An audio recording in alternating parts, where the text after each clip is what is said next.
বিশ্বাসঘাতক আর মীর জাফরের পরিণতি এতটাই ভয়াবহ হতে পারে তা বোধহয় কল্পনাও করেনি আমেরিকার দোসর আরব আমিরাত ও বাহরাইন। মার্কিন হামলার পর ইরানের প্রতিশোধের আগুনের প্রথম ধাক্কা লাগলো এই বেঈমানদের গায়ে। দুবাই বাহরাইনের ধনীদের সাজানো বাগান তছনছ করেছে ইরানের প্রতিশোধের মিসাইল। দুবাইয়ের আকাশে আঁচড়ে পড়েছে মিসাইলের ঝড়, বিমানবন্দরে বিস্ফোরণ, বিলাসবহুল হোটেলে আগুন।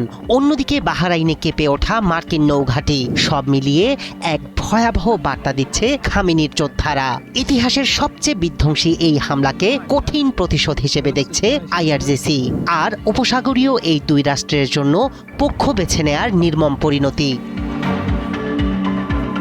ইরানের সাথে সম্পর্কের টানাপোড়েন আর ওয়াশিংটনের পাশে দাঁড়ানোর সিদ্ধান্তের ফল ভোগ করছে সংযুক্ত আরব আমিরাত ও বাহরাইন।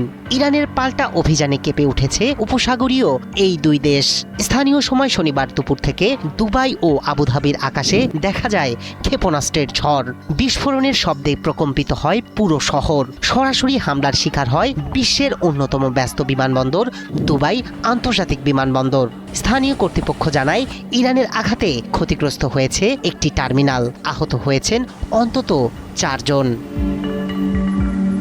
ইরানের হাত থেকে রেহাই পায়নি দুবাইয়ের প্রতীকী স্থাপনা বুর্জ আল আরব। হোটেলটির একাংশে আগুন ধরিয়ে দেয় একটি ইরানি ড্রোন। আগুন নিয়ন্ত্রণে আসলেও পর্যটক ও বাসিন্দাদের মধ্যে ছড়িয়ে পড়ে আতঙ্ক। এদিকে সম্ভাব্য হামলার আশঙ্কায় তড়িঘড়ি করে খালি করা হয় বিশ্বের সর্বোচ্চ ভবন বুর্জ খলিফা।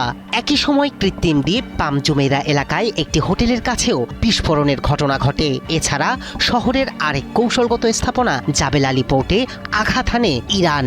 হামলা থেকে রক্ষা পায়নি আবুধাবির জায়েদ আন্তর্জাতিক বিমানবন্দর। এতে নিহত হন এক এশীয় নাগরিক এবং 7 জন আহত হওয়ার কথা নিশ্চিত করেছে কর্তৃপক্ষ। উপসাগরের আকাশে টানা কয়েক ঘন্টা চলা এই হামলা কার্যত আমিরাতের নিরাপত্তা বলয়ের সীমাবদ্ধতাকেই সামনে এনেছে। অন্যদিকে বাহরাইনেও চলে ইরানি তাণ্ডব। রাজধানী মানামার কাছে অবস্থিত মার্কিন নৌঘাঁটিতে ক্ষেপণাস্ত্র হামলার দাবি করেছে ইরান। এখানেই অবস্থান করে মার্কিন ৫ম নৌবহর। পাশাপাশি বিমানবন্দর ও গুরুত্বপূর্ণ স্থাপনাগুলোতেও আঘাত হানা হয়েছে বলে নিশ্চিত করেছে স্থানীয় প্রশাসন। বিশ্লেষকরা বলছেন, হামলার জবাবে ইরান সরাসরি আমেরিকাকে টার্গেট করলেও বার্তা দিচ্ছে তার মিত্রদেরও। আমেরিকার নিরাপত্তা ছাতার নিচে থাকা উপসাগরীয় রাষ্ট্রগুলো যে সম্পূর্ণ নিরাপদ নয় সেটিই যেন প্রমাণ করতে চাইছে তেহরান। সংযুক্ত আরব আমিরাত ও বাহরাইন দীর্ঘদিন ধরেই আমেরিকার ঘনিষ্ঠ অংশীদার। প্রশ্ন উঠেছে, ওয়াশিংটনের পাশে দাঁড়ানোর মূল্য শোধ করছে মিত্ররা? মধ্যপ্রাচ্যের উত্তপ্ত আকাশে সেই প্রশ্নেরই উত্তর এখন খুঁজছে পুরো বিশ্ব। রায়হান কবির শুভ্র, ৭১।